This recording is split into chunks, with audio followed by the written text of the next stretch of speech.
Alors, bonjour aux lecteurs du forum de RC Mag et de notre chaîne YouTube.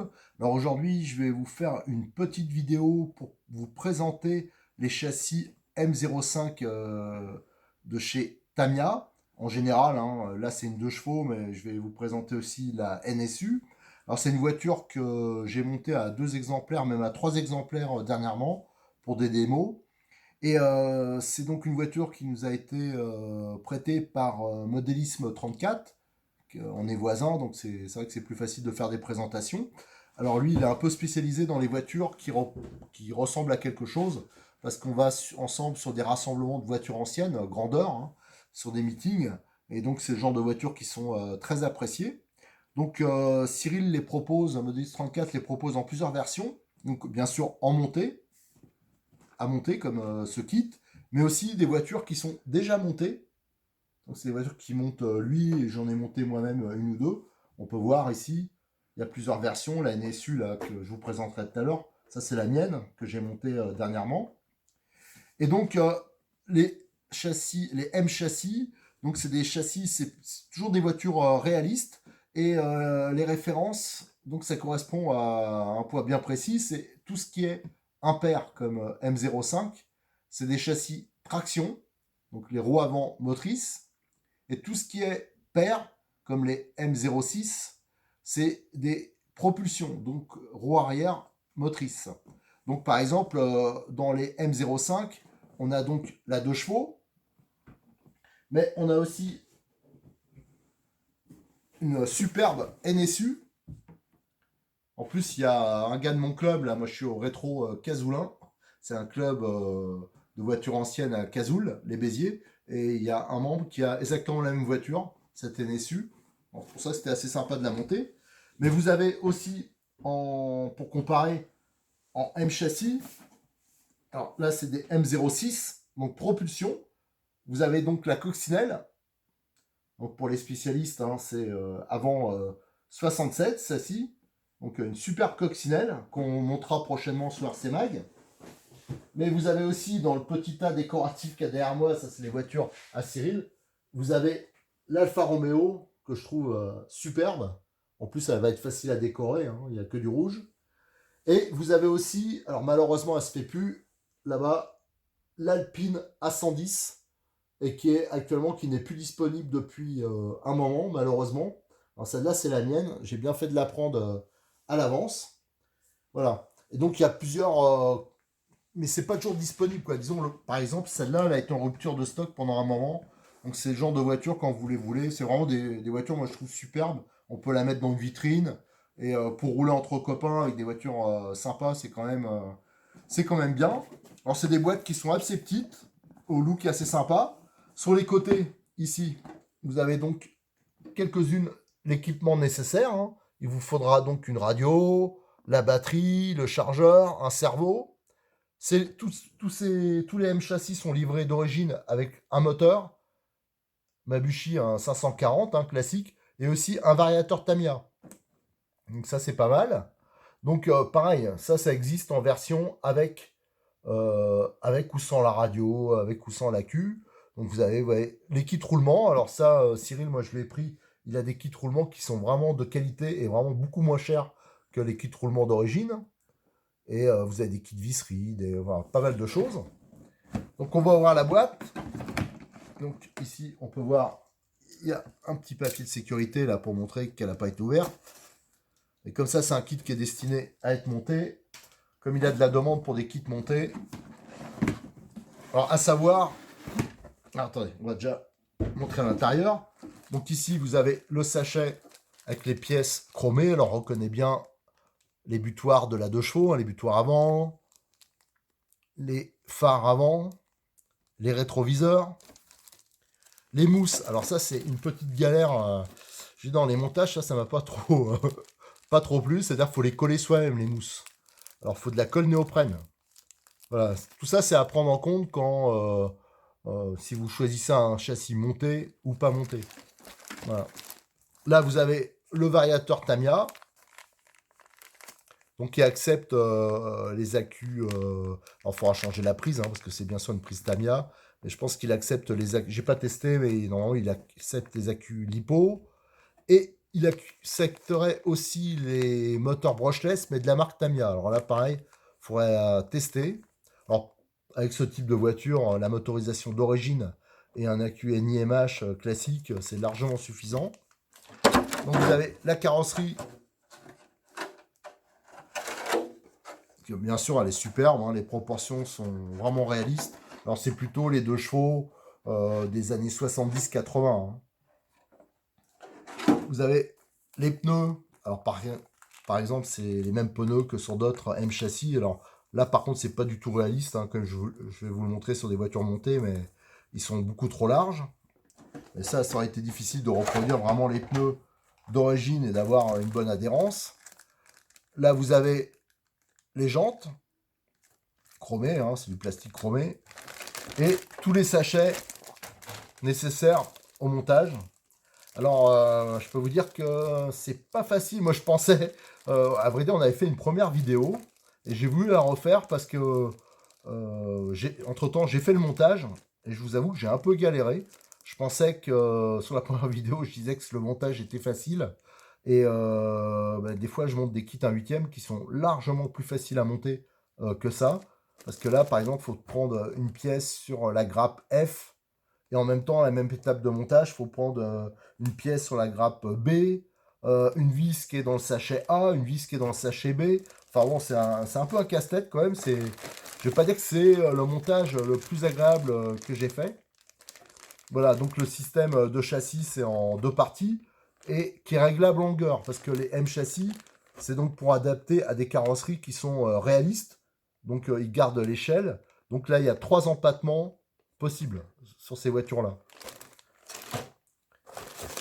Là, vous avez le moteur, toutes les petites pièces métalliques, la graisse. Alors, les clés sont fournies, la fameuse clé Tamiya. Il y a la graisse qui est fournie aussi. Là, c'est le support moteur, notamment les fixations pour l'accu. Et là, vous avez la notice. Alors, cette partie-là, c'est la notice pour la décoration de la carrosserie. Alors, ça aussi, c'est assez coquet. Alors, vous avez les références pour les peintures Tamiya. Alors, tout ça, Cyril, il l'a en stock. Alors, donc, c'est les carrosseries, les peintures PS. Mais vous avez aussi quelques références X. Donc ça, c'est plutôt les peintures à maquette chez Tamiya. Voilà, donc c'est assez bien détaillé pour la pose des autocollants. Alors là, ça représente bien sûr une Charleston. Hein. Vous avez ici donc la notice de montage. Voilà. Je peux vous dire, c'est pas... Enfin, moi, j'ai pas trouvé ça facile. Pourtant, il y a longtemps que j'en monte des châssis. Et j'ai trouvé ça, faut être attentif. À certains endroits, ils parlent de plusieurs empattements. Alors, donc, c'est pas exactement le même montage. Bon, j'ai un peu galéré, notamment le montage du cerveau. Il y a quelques erreurs sur la notice. Et un cerveau un peu trop encombrant, on a vraiment du mal à le rentrer dans le logement, je trouve. Moi, j'ai monté des cerveaux un peu anciens, c'était pas tip top. Donc, soyez vraiment attentifs sur le montage. Alors, pareil, d'origine, c'est entièrement sur bague. Mais comme la transmission est d'un accès difficile, moi, je vous conseille de prendre d'entrée, il est pas cher, de prendre le kit roulement que vend Cyril. Il est de qualité, vraiment pas cher. Et au moins, vous aurez pu à démonter. Parce que franchement, une fois monté, si on doit installer le roulement, c'est un peu une aventure. Et vous avez les caches pour les vitres. Ici, et la planche d'autocollant pour la version Charleston. Mais bien sûr, on peut faire d'autres décorations. Mais la Charleston, c'est vrai qu'elle est quand même assez sympa. Voilà donc pour le kit. Maintenant, je vais vous montrer la voiture montée. Alors, on remballe tout. Voilà.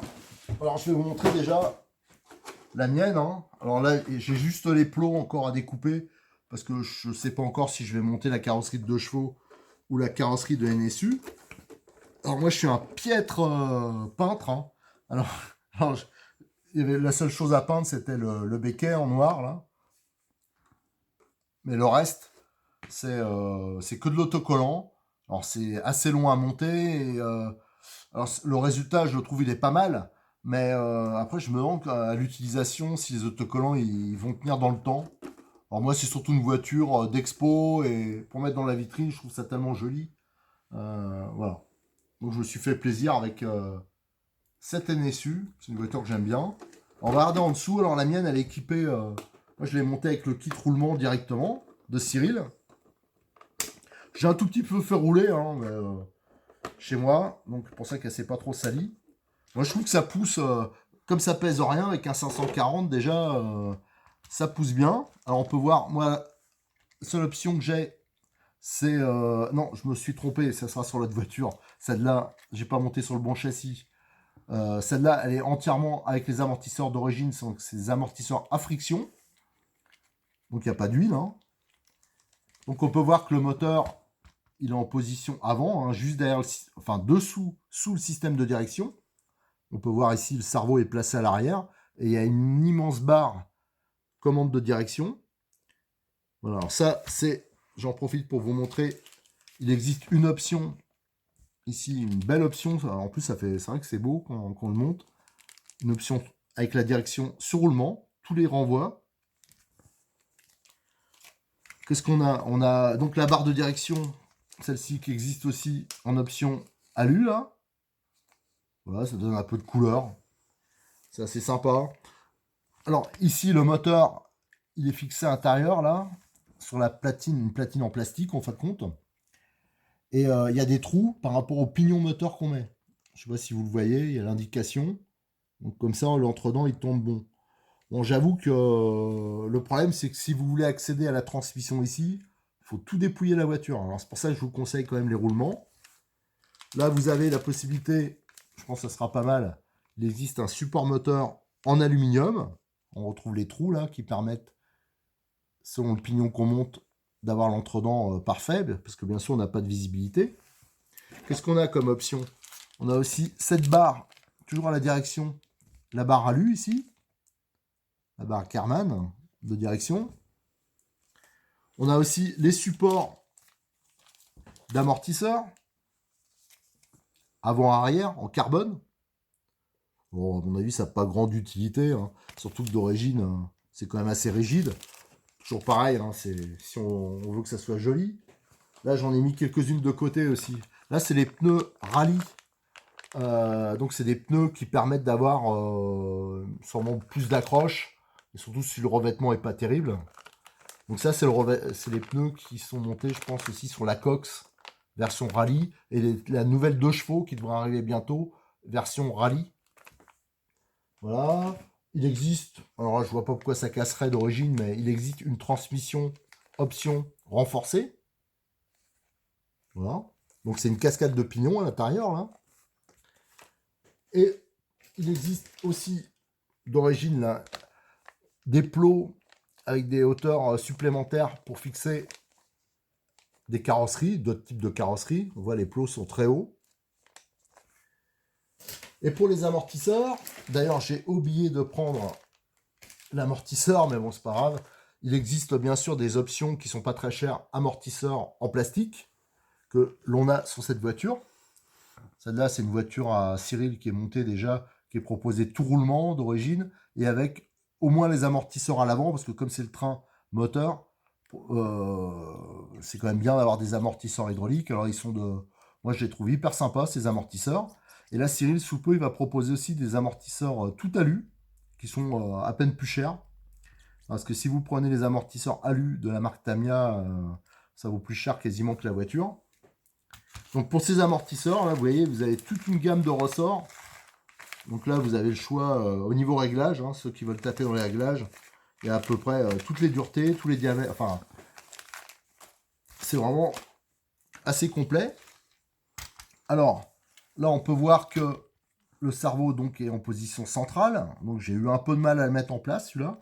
Ça, c'est un cerveau pareil à Cyril. Hein, je crois que c'est un S11. C'est des cerveaux qui valent 13-14 euros, je crois qu'ils vendent. Là, vous avez la petite platine pour le récepteur. Ici, c'est la platine où est fixé le contrôleur, avec l'interrupteur qui est ici. Là, vous avez l'emplacement pour la batterie. Donc, je pense que des images montent, mais j'ai pas essayé avec des lipos. Je pense que monter des lipos là-dessus, ça sert à rien. En plus, la prise, elle est pas standard.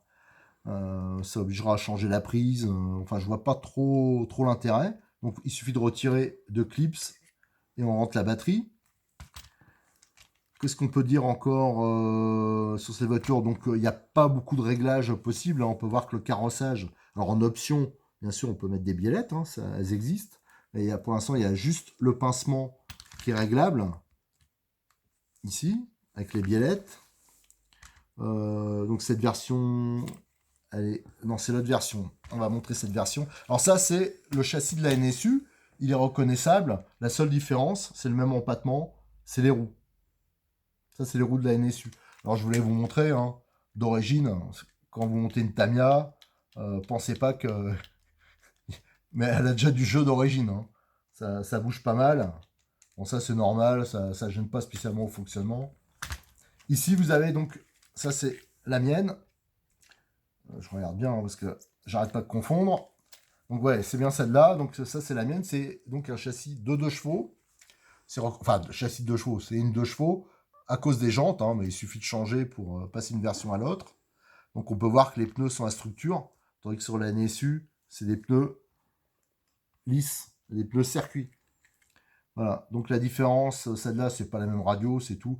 Il y a juste les roulements, donc la direction, là, c'est un peu mieux guidé, on voit, ça bouge moins. Donc ici, il y a 4 roulements en plus. Il y a un paquet de roulements à mettre, hein. Le kit roulement est assez complet. Et là, c'est les amortisseurs hydrauliques à l'avant. Donc ça devrait quand même améliorer la tenue de route et la motricité.